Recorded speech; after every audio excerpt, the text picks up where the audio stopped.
Assalamualaikum and good day. My name is Radi and today I will be explaining about physics in momentum. So this is our team member that consists of 8 people in total. So for the objective for today's presentation is that to explore how momentum is conserved during collision of objects, to understand the impact of momentum on an object, to study the forces and energy transformations involved in different scenario, and lastly to recognize the practical implications for real life scenario. So the theory behind momentum is that it is a vector quantity which has both magnitude and direction. Because based on the second law of motion, it states that the time rate of change of momentum is equal to the force acting on the particle. Therefore, from this law, if a constant force acts on a particle for a given time, the product of force and the time interval is equal to the change in the momentum.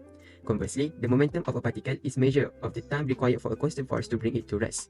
The momentum of any collision of particles is equal to the vector sum of the individual momenta, because according to the Newton's third law, the particle exerts equal but opposite forces on one another.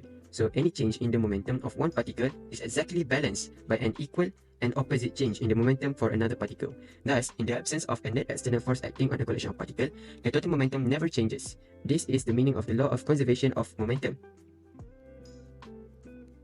Based on the previous slide, we could see that momentum is equal to the mass in motion, and it could be further divided into the product of mass and velocity, and it can be denoted as P equals to mv.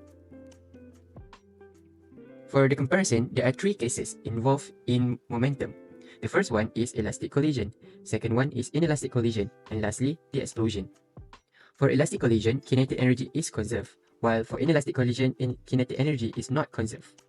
Energy is transferred without loss for elastic collision, while in elastic collision, the energy may be converted to other form, such as heat. And the explosion, the energy is rapidly increased. For the formula involving elastic collision, we have m1u1 plus m2u2 equals to m1v1 plus m2v2. For the inelastic collision, the formula is m1u1 plus m2u2 is equals to m1 plus m2 times v.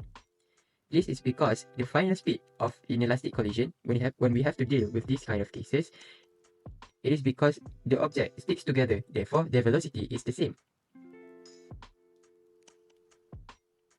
So this is the example of elastic collision. A 140-gram cue ball is moving east at a speed of 5 meters per second and strikes a pool ball at rest. Assuming a perfectly elastic collision, calculate the velocity of the balls after collision.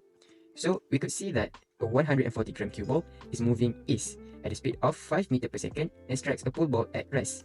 So the question asks us to assume that it is a perfectly elastic collision, therefore kinetic energy is conserved. They want us to calculate the velocity of the balls. So in this case, initial momentum is equals to final momentum. Therefore, we could use the formula given from the previous slide and we could put in the value. So as you can see here, when we substitute the value, we have two variables that are unsolved, which is v1 and v2. Therefore, we could also know from this case that the kinetic energy is conserved. Therefore, we could use this formula, u1 plus v1 equals to u2 plus v2, and we substitute the value and we will get the second equation. Therefore, from this equation, we could substitute it back into the first equation, and we will get the value of v1 equals to negative 0.17. So from this value, we could substitute it back into the equation here.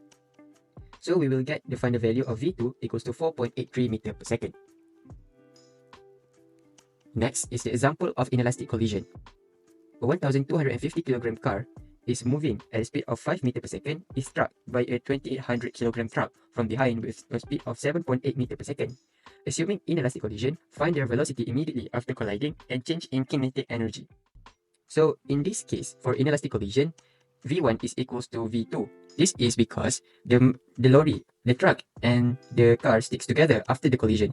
So when we insert the value, we could see that velocity is equals to 6.94 meters per second. So moving on, we should calculate the kinetic energy for the inelastic collision.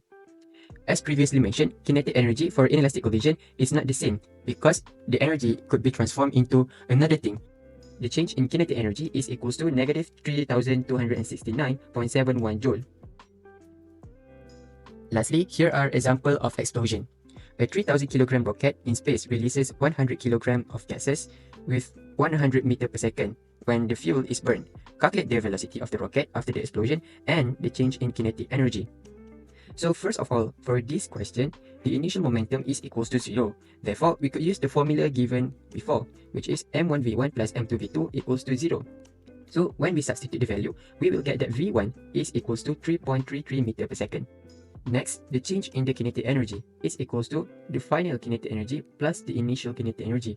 And since the initial kinetic energy is 0, because the rocket is not moving yet, we just take the final kinetic energy. So when we substitute the value, we will get 516.63 kilojoule.